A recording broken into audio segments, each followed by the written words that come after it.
Anwar Musa menteri yang malas. Kerana apa? Kerana yang pertama, skop Kementerian Wilayah Persekutuan pada zaman saya termasuk Plan Malaysia dan Jabatan Lanskap Negara.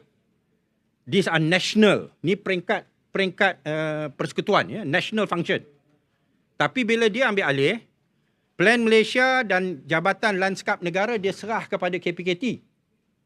Dan Kementerian Wilayah akhirnya menjadi kementerian yang jaga 3 PBT.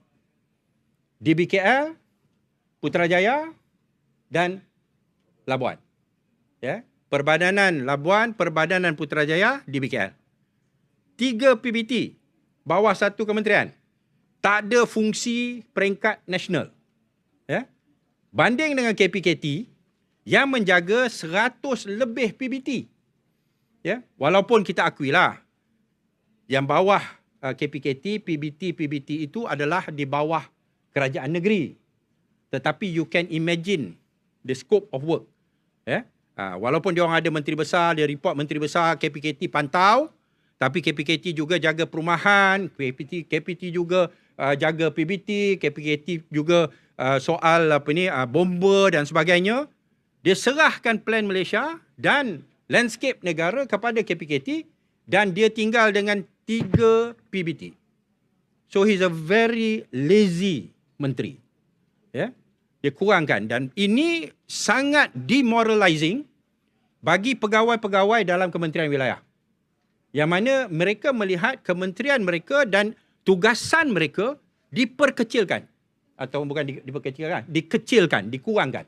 Ya. Sedangkan mereka mempunyai kepakaran dan mereka mempunyai kemampuan untuk memberi sumbangan dan berperanan dengan lebih besar. Ya. Tapi malangnya mungkin oleh kerana nakkan masa yang lebih untuk berpolitik, ya, maka dia kecilkan peranan Kementerian Wilayah itu. Ini nombor 1. Nombor 2, Kampung Baru. Sekali lagi tadi hari itu bila berbahas dalam Dewan, dia sebut Perbadanan Kampung Baru, Perbadanan Pembangunan Kampung Baru, yearly overhead is 3 million plus. Tapi Kampung Baru tak dibangun-bangunkan. Ya. Dan bila dia ambil alih, we are back to square one. Tak ada perancangan secara serius nak bangunkan Kampung Baru.